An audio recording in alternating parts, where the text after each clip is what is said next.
तो एपिसोड की शुरुआत में नीरू अपने वंडर किलर से फाइट कर रही होती है और उसका नाम होता है यादुरा। तो नीरू कहती है कि ये कितना भद्दा है और इससे कितनी गंदी बदबू आ रही है, और वो मॉन्स्टर कहता है कि मैं भगवान हूँ, मुझसे डरो। तभी वो लड़की उस मॉन्स्टर को एक पत्थर फेंक के मारती है और वो कहती है कि तुमने कहा था कि तुम कुछ भी नहीं करोगे, और तभी नीरू उसे पीछे खींच लेती है और वो मॉन्स्टर कहता है कि तुम घर से भागी हुई लड़की, मैं तुम्हें छोड़ूंगा नहीं। तो नीरू उस लड़की से कहती है कि तुम अपनी मर्जी से कुछ भी मत करो, तुम मुसीबत खड़ी कर दोगी। तो लड़की कहती है कि माफ़ कर दो, लेकिन उसे देखकर मुझे घिन आती है। और जिसके बाद नीरू उस मॉन्स्टर के आसपास स्मोक कर देती है, और जिसके बाद वो ब्रिज के ऊपर आते हैं और वो जो मॉन्स्टर होता है वो कहता है कि तुम घर से भागी हुई लड़की, तुमसे कोई प्यार नहीं करता, सबने तुम्हें छोड़ दिया है, इसीलिए तुम घर से भागी हो, और वो सिर्फ मैं ही था जिसने तुम्हें प्यार दिया और तुम्हें उसकी कदर नहीं, मैं तुम्हें छोड़ूंगा नहीं। और तभी नीरू अपनी वेपन की मदद से उस मॉन्स्टर की नीचे की बॉडी को उड़ा देती है, और जिसके बाद वो ब्रिज से नीचे आती है और ठीक वो उस मॉन्स्टर के ऊपर आती है और कहती है कि अब फोड़ने वालू मैं तुम्हारा सिर। तो जिसके बाद वो लड़की नेहरू के पास आती है और कहती है कि तुम्हारा शुक्रिया, तुमने मेरी मदद की। तो नेहरू कहती है कि यह मैंने तुम्हारे लिए नहीं किया। तो वो लड़की कहती है कि कोई बात नहीं, पर पहली बार मुझे किसी ने बचाया, इसलिए तुम्हारा शुक्रिया। और जिसके बाद वो लड़की भी वहाँ से गायब हो जाती है। तो जिसके बाद सभी आई के घर पर आते हैं और आई उन सभी को देखकर बहुत ही खुश होती है, और साथ ही उसकी मॉम भी। तो उसकी मॉम मोमोई को देखकर ही वो पहचान लेती है कि वो मिस्टर सवाकी की मिस है। तो जिसके बाद सभी आई के रूम में बैठे होते हैं। तो मोमोई कहती है कि मुझे पता नहीं था कि तुम मेरे अंकल की स्टूडेंट हो। तो रिका कहती है कि तुम्हारे अंकल आई के स्कूल में बहुत ही पॉपुलर है, और स्पेशली लड़कियों के बीच। तो आई कहती है कि और शायद कोई तो भी मिस्टर सवाकी को पसंद करती थी। तो रिका कहती कि मेरे मन में एकदम से ख्याल आया, शायद ऐसा हो सकता है कि आई की जो बेस्ट फ्रेंड है कोई तो और मिस्टर सवाकी शायद एक दूसरे को डेट कर रहे हो, और फिर कुछ बहुत ही बुरा हुआ, और तभी हम देखते कि मिस्टर सवाकी आई के घर पर आते हैं। तो जिस पर मोमई कहती है कि नहीं, मेरे अंकल ऐसे नहीं है, वो बहुत ही अच्छे हैं, तो रास्ते पर जो भी लोग बिल्ली को छोड़ देते हैं वो उन्हें बचाते हैं और अपने साथ ही रखते हैं। तो रिका कहती है कि शायद उनकी दो पर्सनैलिटी हो, मतलब उनकी कोई डार्क साइड हो, और हो सकता है कि कोई तो प्रेग्नेंट हो गई हो। तो मोमई कहती है कि बस बहुत हो गया। तो रिका कहती है कि आई एम सॉरी, मैं बस मजाक कर रही थी। रिका कहती है कि तुम अपनी मॉम से कुछ क्यों नहीं पूछती, शायद मिस्टर सावाकी ने उन्हें कुछ बताया हो, और वो तुम्हारे घर पर शायद इसलिए आते होंगे कि तुम्हें कोई प्रूफ के बारे में कोई प्रूफ तो नहीं मिला। तो मोमई फिर से कहती कि रिका अब बस बहुत हो गया। तो जिस पर आई कहती कि मेरी मॉम मिस्टर सवाकी पर बहुत ही भरोसा करती है, और अब मैं उन्हें और ज्यादा परेशान नहीं कर सकती, और वैसे भी वो मेरी बहुत ही फिक्र करती है। तो नीरू कहती है कि और अगर उन्हें पता चल गया कि तुम सोने के बाद एक अलग ही दुनिया में जाकर मॉन्स्टर से फाइट करते हो, तो इन्हें और भी फिक्र होगी, और कोई हम पर भरोसा भी नहीं करेगा। तो इसलिए ये सीक्रेट सिर्फ हम चारों के बीच में रहेगा, ऐसा सीक्रेट जो सिर्फ हम चारों को पता है।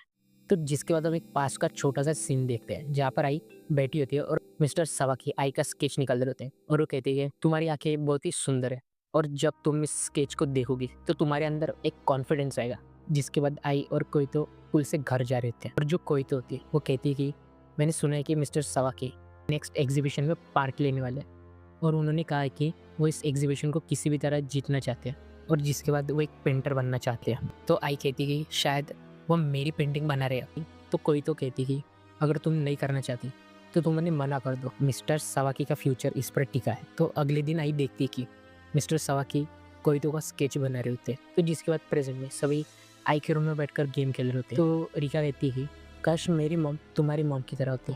तो आई कहती कि क्यों, वो अच्छी नहीं है। तो रिका कहती कि जब मैं पैदा हुई थी शायद तब मैंने उनका चेहरा देखा था। तो आई कहती कि मेरी मॉम घर को भी और ऑफिस को बहुत ही अच्छे से मैनेज करती है, पर पता नहीं फिर भी डैड हमें क्यों छोड़कर चले गए। तो रिका कहती है कि कुछ आदमियों को ये पसंद नहीं आता है कि औरतें उनसे अच्छा काम करें और आगे जाए। तो नेहरू की तरफ देखती है। तो नेहरू कहती है कि तुम मेरी तरफ क्यों देख रही हो। तो रिका कहती है कि क्योंकि अब तुम्हारी बारी है। तो रिका कहती है तुम बेवकूफ़ लड़की। तो जिस पर रिका कहती है कि मैं बेवकूफ़, अभी तुम्हें बताती हूँ। और जिसके बाद वो नेहरू को गुदगुली करने लगती है। तो अगले सीन में नेहरू एक वर्ल्ड में होती है और उसके साथ एक लड़की होती है जिसका नाम होता है आयोई। तो आयोई कहती है कि तुम्हारे बाल बहुत ही सुंदर है। तो नेहरू कहती है हाथ मत लगाना। तो आगे आयोई कहती है कि देखो मेरे बाल कितने सुंदर है, क्या तुम मुझसे नहीं पूछोगी कि मैंने सुसाइड क्यों किया। तो नेहरू कहती है कि नहीं, मुझे बस अपने ऑब्जेक्ट्स को ख़त्म करना है। और तभी वहाँ पर वंडर किलर आते हैं।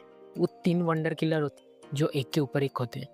तो नेहरू उनमें से एक को शूट करती है, और तभी बचे हुए दोनों नेहरू के ऊपर अटैक करने लगते हैं। और जो आयोई होती है वो कहती कि मेरी मॉम ने अपने आप को सुंदर दिखने के लिए बहुत कोशिश की, लेकिन वक्त के साथ उनकी उम्र बढ़ती गई और उनकी खूबसूरती कम होती गई। तुम भी सुंदर हो, क्यों ना तुम भी मर जाओ, क्यों ना हम तब मरें जब हम सबसे सुंदर हो। और जो वंडर किलर होता है वो बार-बार कहे जा रहा था कि आईना आईना दीवार पर, कौन है सबसे सुंदर? और आयुई कहे जा रही होती है कि तुम मर क्यों नहीं जाती? तुम भी मर जाओ। जिससे नेरू बहुत ही कन्फ्यूज़ हो जाती है, उसे कुछ भी समझ नहीं आ रहा होता है। तो जिसके बाद हम देखते हैं कि सभी मिलकर वहाँ जाते हैं जहाँ से वो वंडर एग खरीदते हैं। वहाँ पर एक आर्केड होता है, सभी वहाँ पर बैठे होते हैं। तो आका कहते हैं कि जल्दी से खा लो और वंडर एग खरीद के यहाँ से निकल जाओ। लेकिन रिका कहते हैं कि ओ कम ऑन, एक गेम तो खेलने दो। और बाकी सब भी रिका की बात से एग्री करते हैं और आका सबको खेलने के लिए हाँ कर देता है। सभी वहाँ पर एंजॉय करते हैं और साथ ही बहुत सी फोटोज़ भी निकालते हैं। और तभी मोमोई अपने पास्ट के बारे में बताती है कि जिस लड़की को वो बचाने की कोशिश कर रही है उसका नाम होता है हारुका। और मम्मी कहती है कि सिर्फ वही थी जो मुझे लड़की की तरह दिखती थी, पर एक दिन अचानक से कुछ ऐसा हुआ जो मैंने सोचा भी नहीं था और मैंने एकदम से उसे धक्का दे दिया। मैं उस वक्त काँप रही थी।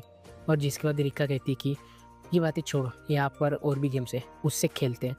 और जिसके बाद सभी वहाँ पर जितनी भी गेम्स होते हैं वो सभी खेलते हैं और बहुत ही इंजॉय करते हैं। तो जिसके बाद सभी जहाँ से वंडर एग खरीदते हैं वहाँ पर आराम कर रहे होते हैं। तो रिका कहती है क्यों ना हम वंडर एग खरीदना बंद करते, क्योंकि चेमी खुद की वजह से मरी है। हाँ, भले उसका रीज़न मैं हूँ, पर क्या उसमें मेरी गलती है? हम सब उनकी जान बचाने के लिए अपनी जान खतरे में क्यों डालें? तो आई कहती कि बस चुप हो जाओ। तो रिका कहती है कोई तो नहीं, तुमसे बिना बात करे ही उसने सुसाइड किया, उसमें तुम्हारी कोई गलती नहीं, तो फिर तुम क्यों उसे बचाने के लिए लड़ रही हो? तो आई कहती है कि मैं जानना चाहती हूँ कि उसने सुसाइड क्यों किया। तो रिका कहती है तुम्हें तो ये भी नहीं पता कि वो वापस से ज़िंदा होना भी चाहती है या नहीं। तो तभी नेहरू कहती कि बस अब मैं यहाँ से जा रही हूँ। तो आई कहती कि नेहरू अपनी बहन को बचाना चाहती है। तो जिस पर नेहरू कहती है कि मेरी बहन ने मुझे मारने की कोशिश की और जिसके बाद वो ब्रिज से नीचे कूद गई। ये सब मुझे बाद में बताया गया जब मैं आईसीयू में एडमिट थी। मैं जब उस निशान को देखती हूँ मैं उसे भुला नहीं पाती, मुझे वह सब कुछ याद आता है। ये सब कुछ मैं अपने लिए कर लूँ। और जिस बार नेहरू वहाँ से जाने लगती है और उराका कहते हैं कि अगर तुम लोग नहीं जाना चाहते तो कोई बात नहीं, तुम मत जाओ। तो जिसके बाद हम फिर से वहीं पर आते हैं जहाँ पर नेहरू उस वंडर किलर से फाइट कर रही होती है। नेहरू उन्हें शूट करती है और वो फिर से जुड़ जाते हैं। नेहरू को कुछ भी समझ नहीं आ रहा होता है और तभी उसके दिमाग की घंटी बजती है और उस लड़की की तरफ गन पॉइंट करती है और वो वंडर किलर उसके ठीक सामने खड़े हो जाते हैं और तभी नेहरू उसे शूट करती है, जिससे आयुई के जो बाल होते हैं वो कट जाते हैं और वो मॉन्स्टर खत्म हो जाते हैं। और आयुई कहती कि तुम्हें कैसे पता चला? तो नेहरू कहती है तुम बस मेरा दिमाग खराब कर रही थी और अब तुम्हें कोई भी सुंदर नहीं कहेगा। और जिसके बाद आयुई वहाँ से गायब हो जाती है।